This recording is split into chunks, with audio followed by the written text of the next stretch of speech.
Bismillahirrahmanirrahim. Assalamualaikum warahmatullahi wabarakatuh. Dalam menggoda manusia, iblis tidak akan memandang waktu dan tempat di mana manusia itu berada.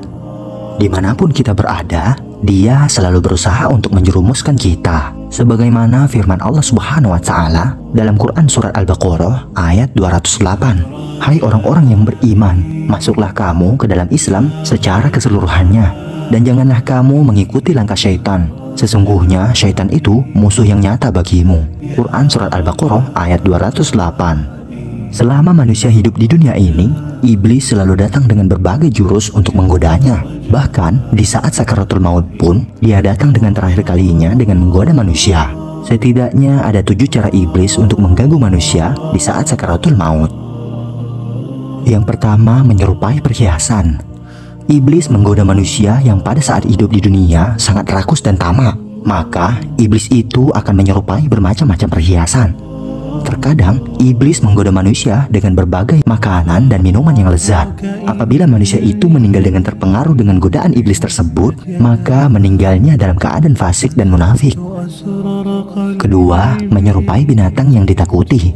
Iblis akan menggoda manusia dengan merubah dirinya menjadi binatang yang ditakuti orang yang akan digodanya.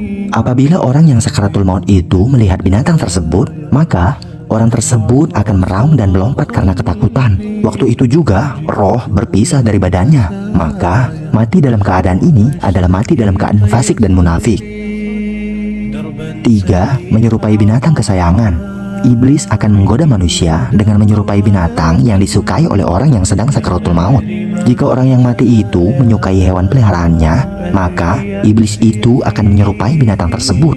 Jika tangan orang yang lagi sakaratul maut tersebut meraba kepada binatang tersebut dan kemudian ia meninggal, maka dia meninggal dalam keadaan lalai dan lupa kepada Allah Subhanahu wa Ta'ala.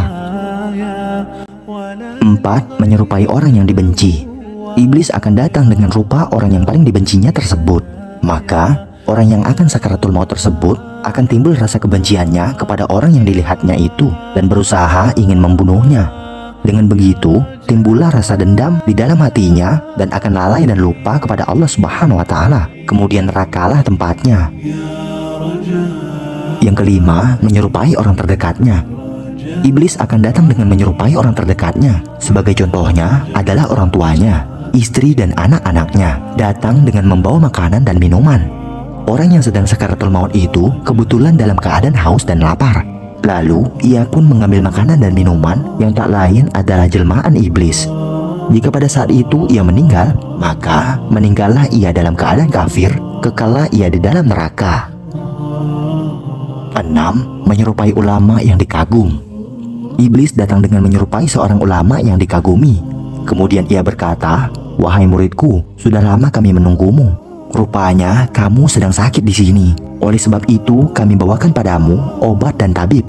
Lalu diminumlah obat itu dengan orang yang dalam sakaratul maut tersebut, dan hilanglah rasa sakitnya. Selepas itu iblis berkata, "Tunggu sebentar lagi, dinding dan tirai akan terbuka untukmu." Dan ketika tirai terbuka, maka terlihatlah suatu benda yang sangat besar, seolah-olah lebih besar dari langit dan bumi. Dan berkatalah iblis, "Itulah zat Allah Subhanahu wa Ta'ala yang patut kita sembah." Dan berkatalah orang itu, "Wahai guruku, bukankah ini benda yang sangat besar? Tapi benda ini memiliki 6 sudut, yaitu kiri dan kanannya, serta depan dan belakang. Sekarang, apakah benda ini yang patut aku sembah?" Dalam keraguan dan kagumannya itu, maka datanglah malaikat maut mencabut nyawanya. Selanjutnya meninggallah orang tersebut dalam keadaan kafir. Kemudian yang ketujuh, menyerupai 72 barisan. Iblis akan datang dengan terdiri dari 72 barisan. Hal ini sesuai dengan hadis Rasulullah SAW bahwa umat beliau akan terbagi menjadi 73 golongan, dan hanya satu golongan saja yang diterima oleh Allah Subhanahu wa Ta'ala. Maka iblis dengan 72 barisannya ini akan mengganggu dengan berbagai cara.